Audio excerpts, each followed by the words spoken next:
Welcome to the 76 Capital Leadership Series. My name is Wayne Kimmel, and I'm your host and managing partner of 76 Capital, the sports tech venture capital fund.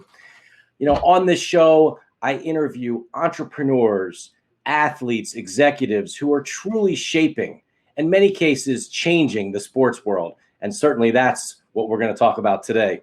I want to give a quick shout out to my producer, Steve, back at the station. Steve's doing a great job back in Philly, making it all happen, pushing all the right buttons, and hopefully producing an amazing show for us today. You can follow me on Twitter at Wayne Kimmel, and also definitely follow 76 Capital across all social media networks, as well as subscribing to our YouTube channel, as well as watching everything on IGTV, as well as all the podcasts that we do on all the major podcast networks. So if you're an entrepreneur and you're building a company in the sports industry, or just trying to do the next thing, which our next guest is definitely doing, and whether that's in sports betting, esports, media, or the sports tech industries, please reach out to us, because we want to talk with you and we want to get to know you and figure out how we can all help each other. Now let's get to it. Today's guest is Zack Weiner, the co-founder and president at Overtime. He was named by Forbes to their 30 under 30 list, and he's a University of Pennsylvania alum. And of course, you got to follow Zack at Overtime Zack. You can follow him, whether that's on Instagram or as well as on Twitter. And Zack, welcome to our 76 Capital Leadership Series. Thank you. Thank you for having me, Wayne. Really appreciative. Well, we're super excited to have you. Co-founder and president of Overtime.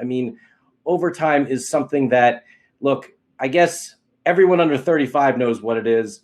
I'm lucky enough to know because my kids tell me what it's all about, and I know you as well, so I love what you're doing. But before we get to Overtime and all the amazing things that you're doing there, I'd just love to hear your story and hear a little bit about your background, where you grew up, if you always were into sports, if you're always into basketball, and then we'll work our way up to all the exciting things that you're doing at Overtime. Yeah, for sure. Who doesn't like talking about their self? So thanks. Yeah, I was born and raised in New York City, where I currently am. I feel like I'm a lifelong New Yorker. And growing up, I was definitely a huge sports fan. I'm a big Knicks fan. Very, very happy that they're in the playoffs. Hopefully, when your viewers are watching this, they're still in the playoffs. So I'm a Knicks fan, Rangers fan, Jets fan.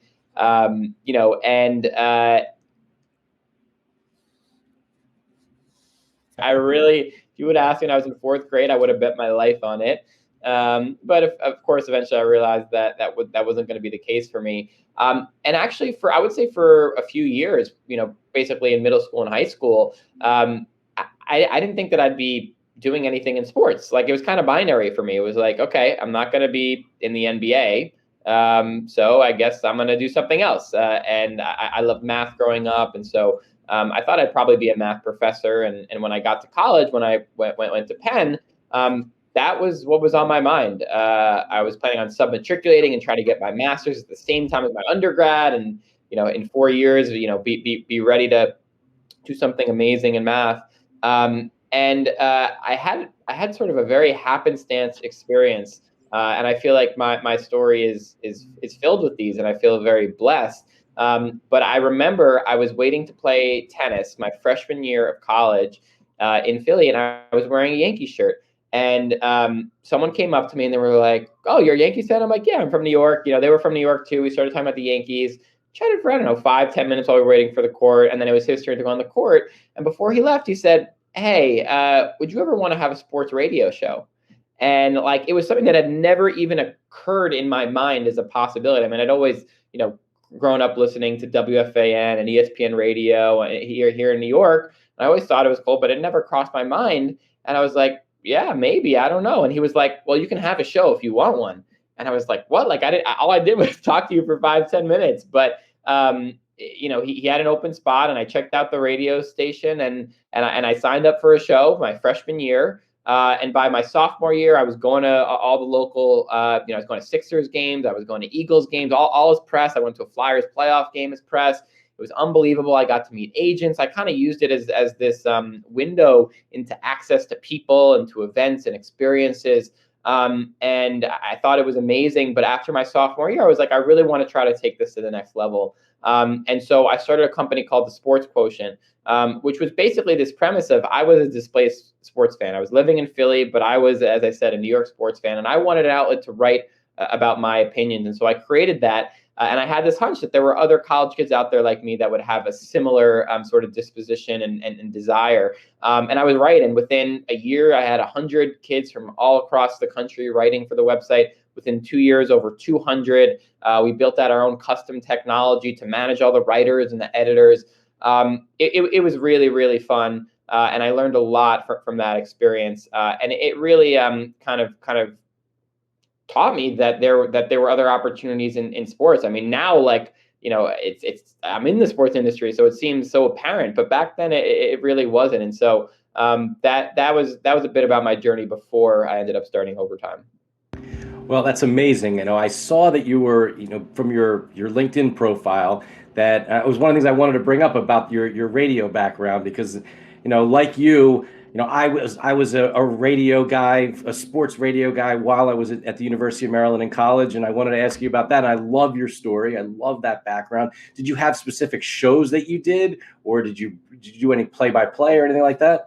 Yeah, so I actually did two things. I interned at WXPN, which was, as you know, it's a real radio station, and so I was kind of more of an intern there, and I would do like during some of the Penn games, I would do like some 30-second updates and stuff like that, which was fun. But my main thing was at WQHS, which was a student-run radio station, and I had a weekly show where we'd kind of basic talk radio, talk about our opinions. I'd have people call in and lots of fun stories, everything from, I remember my uncle called in one time, and I said, hey, he said, hey, it's your Uncle Victor. I said, hey, how's it going? What question do you have today? And not ironically, genuinely, he said, I just wanted to know if you're coming home for Thanksgiving. And I was like, you could have called me off air for that, but that works too. So a lot of fun stories. And one of the most memorable moments for me was I had Mike Tannenbaum, who was the general manager of the Jets at the time, come on the show. And this was really my first big guest. I saw that he was coming to speak at Penn, and I was like, it's a long shot, but maybe he'll come. He somehow responded. He showed up in this black car. I was like so intimidated. We had this little dinky radio station, and he comes in, and he was just so generous with his time. We spent an hour together. And I remember the same question that you basically asked me about how I got my start in sports. I started off the interview with him that same way. And I'll never forget, he said, I got my start in sports radio too. And it kind of gave me this chills, like, you could start from anywhere. I mean, sports radio at its core doesn't really have anything to do with being the general manager of the Jets, and nor does it really have anything to do with being, the founder of Overtime. But in a way, it kind of does. Like, it's the same industry. It inspires you, and it just kind of gets you going. And so it was cool to have that connection with him. That's super cool. Well, we're so excited to have you on our 76 Capital Leadership Series. We have Zack Weiner, the co-founder and president of Overtime, on our 76 Capital Leadership Series, and we're just getting going. So, Zack, tell us, what happened and how you were able to, what really sparked you to start Overtime, and how you met your co-founder, and love to hear that part of the story. Yeah, for sure. I'll start with my co-founder, Dan Porter, who I feel thankful to be in partnership with. One of the things that I think is pretty interesting about us is that we're very different ages. He's about double my age, and so with that comes a lot of amazing experience. He was the head of digital at WME, or Endeavor now. He was the first president of Teach for America. He's built and sold a few companies, and so when I met him, I was actually still running the Sports Quotient, and we just kind of had this bond about what we thought the future of sports media might look like and where the opportunity was. And, so I was like, this old dude knows what's up. He's like, this young dude knows what's up. And so what ended up happening actually is I joined WME at the time, and I worked on the digital team, and we continued to get to know each other better and kind of incubate what would eventually become Overtime. And I think that the real thesis for us, I guess the best way to say it is, like, I believe that most startups are looking to find product market fit. That's kind of like the general thesis. And I think that within those startups, most of them generally start with a product and then try to find their market. And I think, the successful ones find that match, and the unsuccessful ones struggle to or iterate. I think for us, we were looking for product market fit, but it was almost the reverse, where we decided on the market before we decided on the product. And the market, as you alluded to very early in our conversation, it's the under 35 sports fan. It's the Gen Z millennial fan, that 22-year-old, that 29-year-old, that it's not that let's be clear, that generation still loves sports. And it's not that they never watch live sports, or it's that their consumption patterns are completely 180 from everyone else. But there are definite things, nuances in the ways that they want to consume, that lead to real change. And you see that in the data in terms of live viewership going down. You see that in terms of their behavior and where they're spending their time. And, I think that it's kind of common parlance and knowledge now. And, when we started the company almost 5 years ago, it was starting to become that way. But I think we hit that trend early enough, and we said, okay, look, there's, billions of people growing up in this age demographic. Sports is obviously, a gigantic, attention seeker, but also a business opportunity. And so we were lucky that kind of with this macro idea, and we were able to get the backing of some early investors, including the late David Stern, who I know you knew quite well as well, and Greg Croft and a few other seed investors. And I think they ultimately believed in Dan and I as founders, and they believed in the macro opportunity, and they believed that we would figure out what that product was. And I would say it was a journey figuring out exactly how to attract that audience, but luckily we've been able to do that. Well, let's talk about that. I mean, your initial product, like what was Overtime when it first started? Yeah. It's funny to look back on that. So, one of the kind of through lines, I think, for Overtime has been this idea of the next generation athlete, that 16, 17, 18-year-old next generation sort of superstar. Zion Williamson was kind of the poster child for us early on. And I think that there were some things that we understood about it early on, and some things that we were wrong about. One of the things that I think we understood early on, which was critical, was that the 16, 17-year-old athlete, it's not just appealing to other 16 and 17-year-olds. It's also appealing to people in their 20s and 30s. And so I think that there's still sometimes a misconception around Overtime that it's a platform for teenagers, which, yes, there are teenagers that love us and follow our content, but the majority of our audience is actually over 18 and even actually over 21. And, we obviously do a lot more than next generation content around these 16, 17-year-olds, but even that is really interesting to an older generation. Now, one of the things that we got wrong, I would say, was we initially thought that the focus should be around basically localization. We thought that if you kind of created the, let's say, sports center for every single high school around the country, that would be, maybe a tough but good way to aggregate a gigantic audience. And so we created this app that basically allowed these high schools to kind of create their own mini little sports center. They'd put up highlights and different things. And that part we couldn't have been more wrong about. I mean, and going back to Zion, he's a perfect example. Like, you put up one Zion clip, it'll do millions of views. You work so hard to get all these different high schools on the platform, and they're like, I know my high school isn't that great. Maybe I'll go to the game, whatever. Like, I'm friends with that kid, but that's not really my version of sports media. And so so that's kind of one example of something we got right. One example we got something wrong, but it's gotten to the point now where it's just so expansive what we're able to do. So we do stuff in high school sports, but we also do stuff with NBA players. We have a partnership with the G League Ignite team. We do stuff with the NFL and NFL players. We do stuff in gaming. We do stuff in soccer, international, lifestyle. There's so many different components to the business because, as you alluded to, with 50 million followers now, and growing very, very fast, and with really high engagement, the world is really our oyster in terms of how we can leverage that, both for the value of the consumer, but also obviously to monetize as well. Well, I think it's amazing. I definitely one of the things I wanted to talk about was sort of how you decided to go into gaming, which, I think just makes total sense. But before we get to that and some of the other things that you're working on now, you talked about Zion, and being really, and I think that was one of the sort of the launching points. Like you had his clips, you had him doing his thing while he was in high school. How did you find him? Like, how did you kind of, did you personally go there with your phone and film him, or do you, like, how did that all work? Yeah, it's a great question.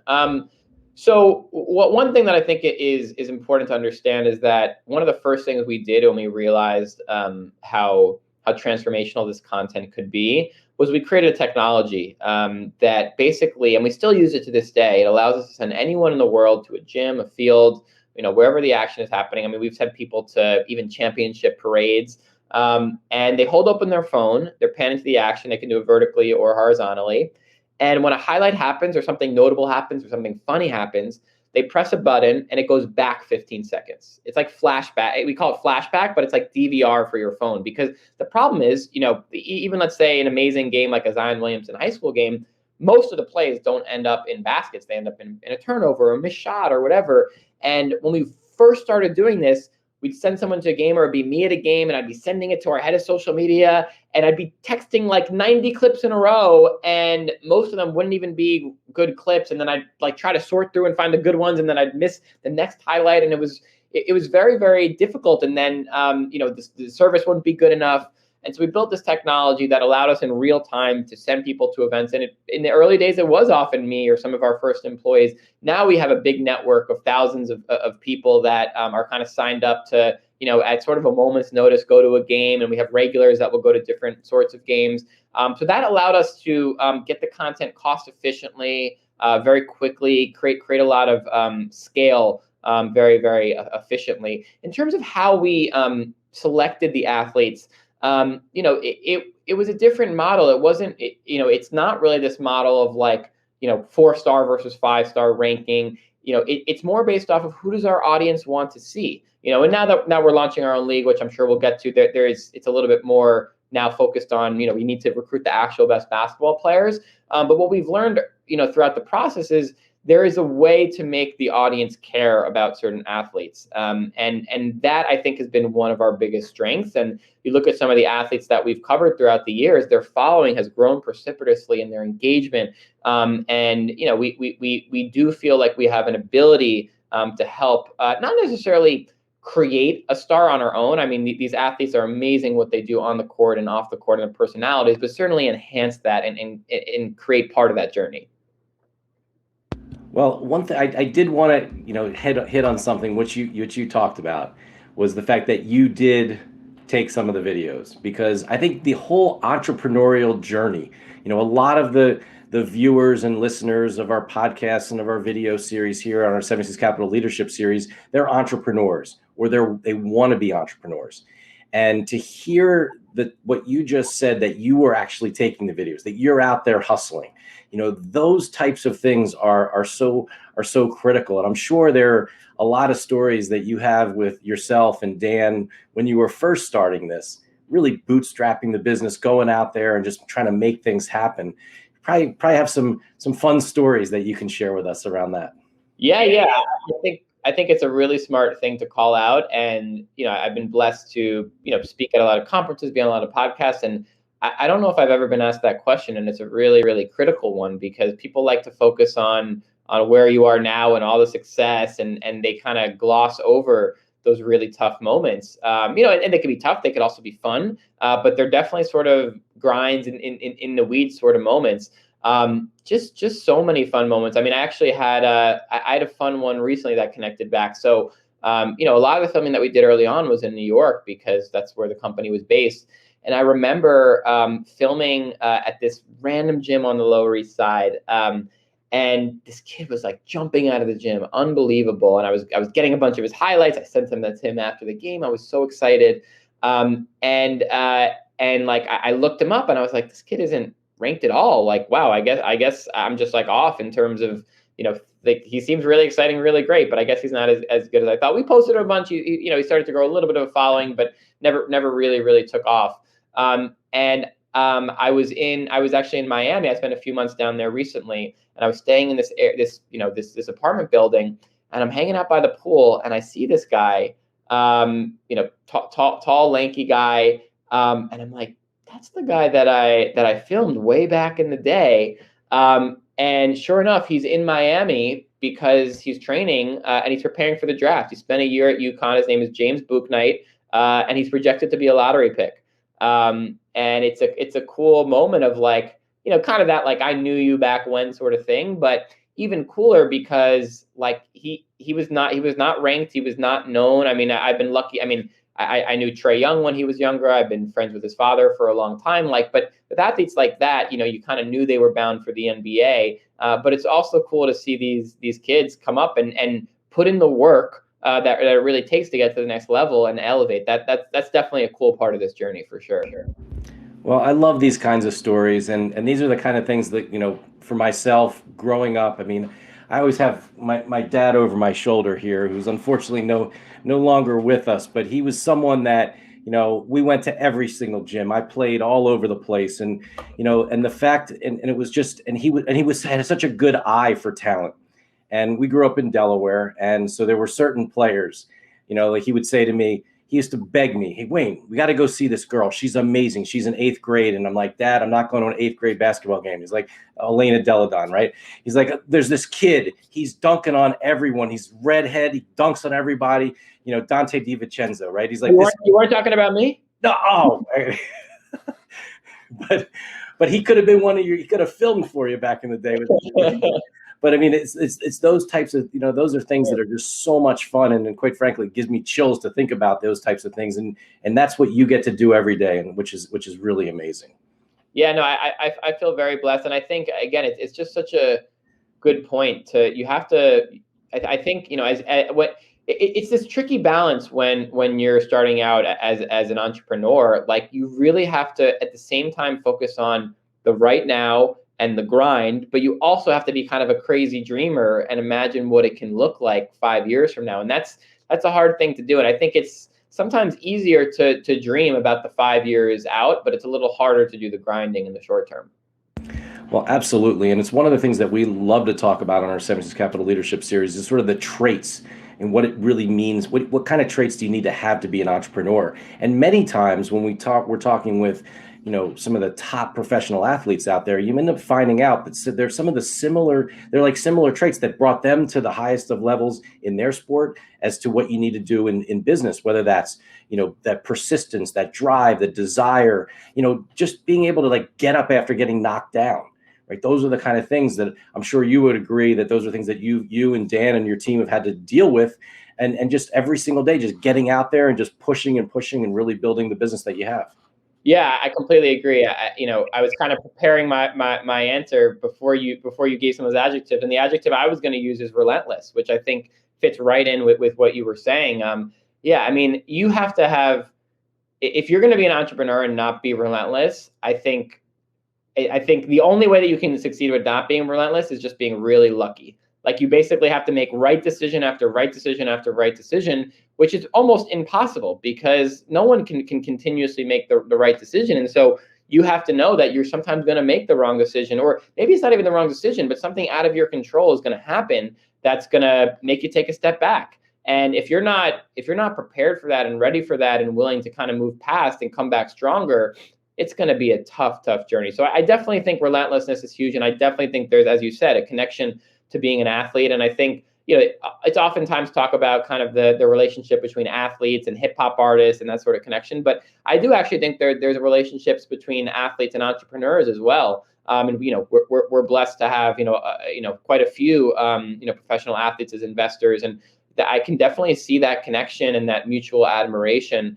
I think that sometimes athletes are not given enough credit for just how freaking hard you have to work to compete at that level. And I can't really speak from experience. I've never done it, but think about me. Like, I wanted to be in the NBA. I didn't make it. There's so many people that fall off, and sometimes it is raw talent. And, I would love to have been blessed with KD's body or anyone's body like that, but it's still not a gimme to make the league, no matter what athletic inherent ability you have. And I think people forget how much time people, let's just stay on Kevin, spend in the gym and how hard they work.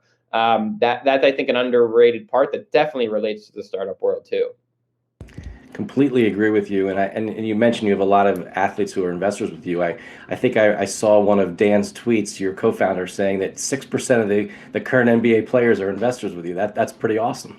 Yeah, it's kind of wild. I actually just saw that earlier, and like we didn't talk about that at any point. I was like, oh wow, that's really pretty crazy. Yeah, it's funny when we started the company. Our first round didn't actually include any athletes. It included David Stern, of course. And then the next round included Kevin Durant. The one after that included Carmelo and Baron Davis and Victor Oladipo. And we've been really, really happy with that set of investors, and they've all been value add, and some of them have become friends, and it's been amazing. But with this latest round, with the launch of the league, we wanted to go a little bit broader in terms of the athletes that we would bring in, because what we're trying to build is the ultimate path to the NBA for these young men, and that's not just the on the court stuff, but the off the court stuff, the financial literacy, the conversation around social justice, the mental preparedness, all those things. And I think that having access to more NBA players to be mentors and to guide, but both us, meaning founders and commissioners and everyone involved with the project, but being able to gain their insights because they've been through this, and then them also directly interacting with the athletes. I think that the high school athletes, I think that that's very powerful. So for this round in particular, we wanted to bring in, a wider scope of athletes so that we have a wider range of experiences and advice to lean on. So this round that you're referring to, I believe this was the $80 million round that you recently announced.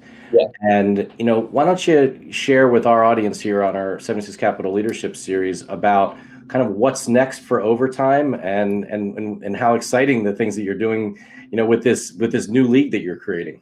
Yeah, we're definitely always thinking about what's next, whether we have the resources to do it or not. We're always thinking about what's next.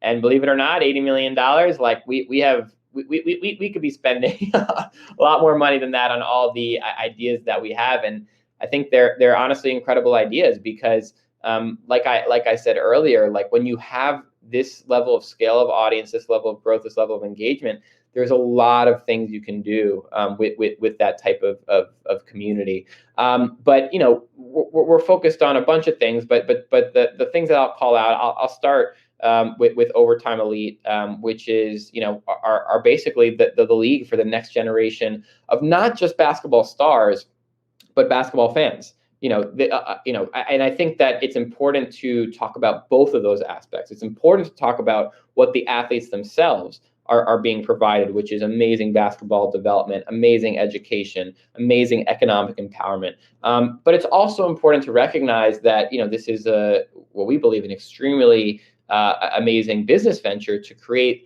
really the first league built for this next generation of fans. The first league built for digital, the first league built with already 50 million followers coming to the table initially. The first league built where we're basically building our own arena that is optimized for digital. And we just feel like we have so many inherent advantages. I mean, we have that audience, we have the relationship with the athletes already, we have the relationships with the brands.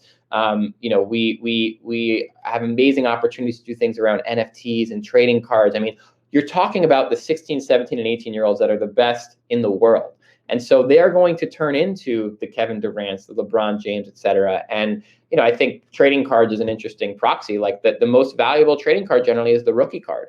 Well, now imagine if you could have the 16-year-old card, and it's never been done before because of all the restrictions. But now those restrictions through Overtime Elite are, they're lifted. And not only can we monetize them as a business at a really high level, but the athletes themselves can also participate in that. So it's very exciting for me, both on a business perspective, but also kind of on a moral level, to be able to compensate these athletes and give them this amazing experience. So that's certainly, a big part of where we're headed. I would say another big pillar for us is international.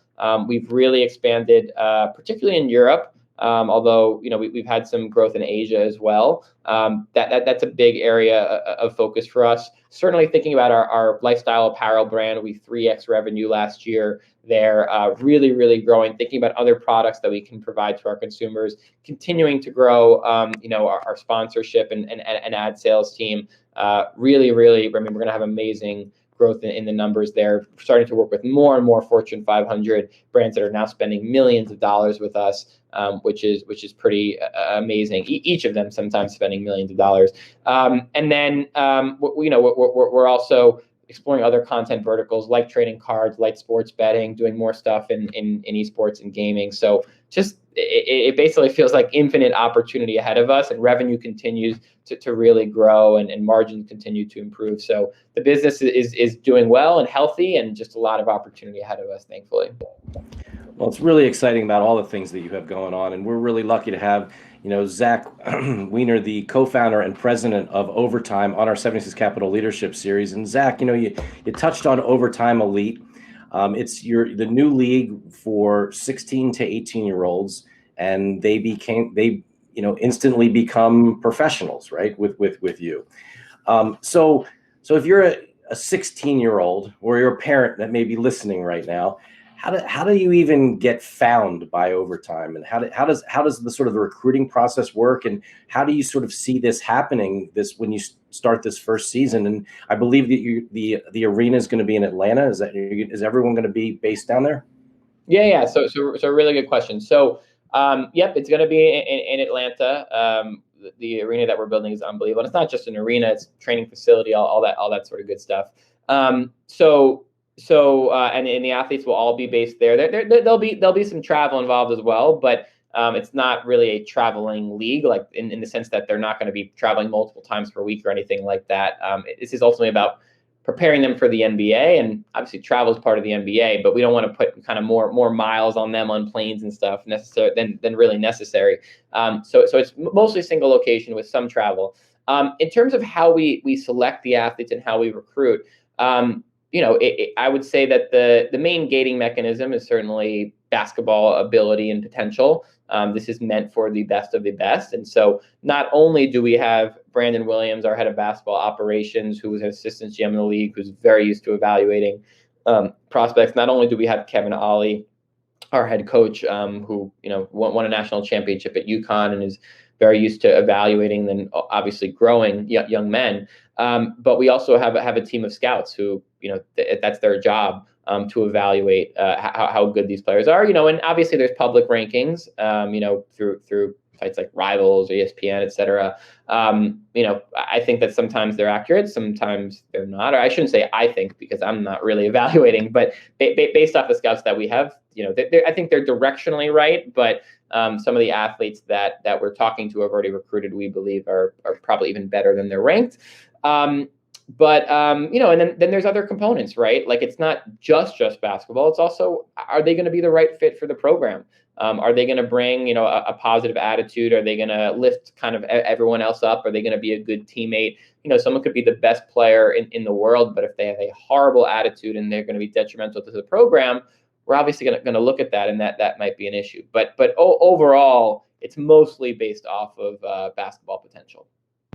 So how's it going so far? I mean, you're convincing a 16-year-old who may be going into their sophomore year, junior year of high school. They're playing for their high school team, their AAU team. They're with their friends. They're kind of doing their normal thing, and then they have hopes and dreams to play at UNC or Maryland or Louisville or wherever, right? UCLA, and they want to play in college because that's what's been sort of put in their head, right? Or if they're amazing, they'll jump to the NBA or maybe the G League or something like that. But like, now you're talking to parents and you're talking to kids, I'm sure, that this is a new thing to them. So how do you kind of explain that to them? I mean, I would say a couple things on that. The first is that I think that this concept of high school to college to pro has honestly been, I don't know what the right word is, but I think that for past generations, it's been assumed, and it's just been the path. But if you talk to young athletes today and their families, it's not that that's not an option, but it's not the assumption. Like, they understand that there are other options now, and not just us. Seeing guys like RJ and LaMelo go overseas. You referenced the G League Ignite program. They've noticed how amazing Luka Doncic has been in the NBA and seen what the European academies can do. So I think that it's not like they've been dreaming their whole life of going to one particular college or even to college generally, and they're set on that, and we have to make them do a 180. Some of them, it's obviously an option. In some cases, their current they're thinking, but it's not so kind of binary of like that. That's definitely what they're thinking. I would also say that I think you made a really good and sort of natural point in saying like, well, they're on their AU team, they have friends. Like, do they really want to get up and move? And I will say I have been so impressed by these young men, the vision they have, the dedication, kind of like what we were talking about early on. Like these kids are getting up tons and tons of shots after practice. Like they have their mindset on the NBA. And again, we're talking about the elite here that, most people would agree that they probably are NBA bound. And so they're thinking about at this point in life, how do I maximize my chances for that goal? And we strongly believe that this is, the money is amazing, and we think that that's right, and it can help the families and them, and that's amazing. The education, we think, is a really important aspect, but at the end of the day, they're looking to optimize their path to the NBA. A lot of these kids have been dreaming about, really not college, they've been dreaming about the NBA for so long. And so when you're able to present to them coaching at that level, sports science, sports nutrition, a facility at that level, it basically becomes the clear best path, not just to make the NBA. One of the things we talk about a lot is, a lot of these kids are probably going to make the NBA anyway. The key really is actually that second contract, right? That's actually the big money contract for them. And it's how can we start preparing you now? I mean, it sounds crazy, but it's really true. The work that you put in now can have an impact on that second contract that you get. And these athletes, they understand they got one shot. Like this is it. They've already been working in some cases 10 plus years for this dream. And they feel like they're ready to go to the next level and not have some of the restrictions that are placed on them, provide for them and their families. And, that's the opportunity that we're offering to them. Got it. Makes a lot of sense. So how many young men are you going to have in the league year one? Year one will be probably 24 athletes. We have room to go potentially a little bit higher than that, but we think 24 is probably the ideal number. Makes a lot of sense. Well, Zach, I mean, we're as we start to wind down here on our 76 Capital Leadership Series, again, with Zack Weiner, the co-founder and president of Overtime. I got to ask you, Zach, I mean, it's called Overtime Elite, right? As the name of the league, and it's now basketball, but am I wrong to think maybe someday Overtime Elite is more than basketball? No, I mean, it's a great question. You're not wrong to think that it's a possibility. I mean, and the reason why is because it kind of goes back to this idea of like, okay, you have the distribution pipes, you have 50 million fans. You have them a brand that they love and they want to be associated with. Our goal is to be a vertically integrated media company, and owning the underlying IP. And a high school basketball league felt like the most natural place for us to start, and we have our work cut out for us, and we want to make sure there's a lot of attention and resources there, and we think the financial upside of OTE alone is multi-billions of dollars and an unbelievable opportunity. But we certainly are not shutting off the door to other possibilities to own different IP. We have a big audience around football. We have a big audience around soccer, around gaming. So is it on the horizon for the next few months? You're going to see an announcement about us launching something? Probably not, although never say never. But in the longer term, I do think that that's a possibility. Very interesting. I know you're a what's next guy, so I had to ask the question. And, we talked a little bit earlier and you just mentioned gaming. And it's one of the things certainly that we are very much involved with at 76 Capital on the esports side of the world. And look, it's very, very similar to what you're talking about now with Overtime Elite from a basketball perspective, where young men and women are pros at 16, 17, 18. And in gaming, it's like normal. And in basketball, it was not normal, right? And tennis, it was fine for forever, it seems like, right? Let's talk a little bit about gaming in the esports world, and share with me, some of your thoughts around what you're doing now, and from a, just how you're putting out the media around all of that, but just your overall your involvement in the esports and gaming industry. Yeah, and I think as you probably know, probably even better than me, I think in a sense you could boil down kind of esports and gaming into, from a content perspective, kind of two sides. There's the competitive, and then there's more kind of the streaming and sort of entertainment world. For us, we play a little bit in both. We actually have our basically our own teams, and they do compete and things like that. But really, at the end of the day, we're more sort of in the entertainment bucket. And the word that I would use when I think about kind of team overtime in our esports play is really community. I mean, that's what overtime kind of stands for at its heart for a lot of our fans. Anyway, like I can walk down the street in an overtime shirt, and some 23 will want to be like, "Yo, shout out to overtime," and throw up the O and talk about how much they love it.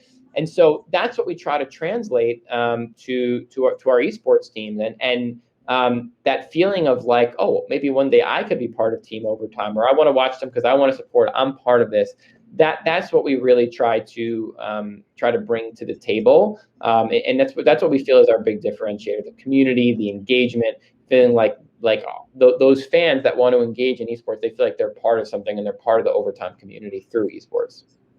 Well, Zach, I mean, one of the things that you talk about community, you talk about your 50 million fans and followers across all the different social media networks. Just for our listeners and viewers out there, what are some of the things you would say if you're an aspiring entrepreneur, aspiring athlete? What are some of the sort of your pro social media tips, kind of to help people? What should people be doing in the world that we live in today, where there's so much going on? But how were you able to break through? Are there a couple little things that you can share? Yeah, I think certainly something that I think is important, and this kind of gets back to the element of sort of the grind that we were talking about. Is doing a lot of little personal things. Like we at Overtime respond to almost every single DM. I mean, we get like thousands every single day. We respond to a lot of comments, making it feel kind of like not just one-way communication, really making it feel two-way, and having our fans kind of feel validated. I think we don't leverage this as much now, but especially early on, getting validation from other, whether it's a celebrity, an athlete, a big account, kind of collaborating on that stuff can be really, really helpful. But at the end of the day, I think with most social media platforms, and I would say probably for TikTok the most out of all these, where we've arguably seen the most success. I think we're the largest sports account on TikTok. Ultimately, it comes down to the content that you create. I think having original content is really, really helpful. I think having a unique and kind of representative voice, like people always say, "Oh, Overtime sounds like my friend." And I think that not that every brand has to sound like your friend, but that's kind of our thing. And you can kind of even if you cover it up where it said Overtime and you were like, which account posted this? I think oftentimes you would know it was Overtime, but by the voice. So those are some of the things that we focus on that I think can sometimes be translatable to other brands or accounts as well. Well, I promise you this is my last question, and it's something that certainly has been gone across all the things you talk about. It's obvious that you care about people. It's obvious that Overtime is all about doing the right thing, and social responsibility is important to you. Just share with our viewers, how do you feel that you personally and Overtime are making the world a better place today? Yeah. I hope on a lot of different levels. I'll start with OTE, in that I think that the impact that we can have on these young men, I think young men can be transformational. I mean, the way that I look at it is not just that we're educating and grooming these 24 athletes, certainly not just on the court, as I've said, it's definitely also off the court. And actually, it's one of the main things I talk about with Coach Ali, and the reason why we wanted to hire him, because he was talking about the whole athlete, the whole person. But I don't just look at that as 24 young men. I look at that as the next role models of not just the NBA, but our country, and in some cases the world. And each of those athletes is probably going to reach tens of millions of people at least. So I think that there's sort of this exponential effect of the education and social justice conversation and all those things that those athletes will have. So that's kind of one bucket. I think women's sports is extremely important to us. We have the largest women's basketball platform in Overtime WBB, across Instagram and TikTok, et cetera. So that's a really important thing for us. And then, I think that we're not afraid to lend our platform to athletes that feel passionate about certain causes. and time again, and oftentimes they're young athletes. They're 17, 18-year-old, young men or women that, feel passionate about whether it's social justice issues, other advocacy, and we lend over time to the platform, and they post to our Instagram story or whatever it is. So I think that's one of the most powerful things we can do: be an amplifier and conduit for the athletes that we work with. So we're definitely very focused on that. Well, Zack, this has been amazing. Thank you so much, and thanks for being a guest on our show. Yeah, thank you, Wayne. This was really, really fun. Really, really good time. Well, don't forget, follow Zack at Overtime Zack on Twitter and on Instagram. And remember, if you're an athlete, you're a student, you're a business person, you want to break into the world of sports, you want to start a company in the sports world, whether that's in sports betting, esports, as well as sports tech and sports media, please reach out to us at 76 Capital. We would love to connect with you. Once again, I'm Wayne Kimmel. Thanks for tuning into this edition of our 76 Capital Leadership Series, and get out there and go make it happen.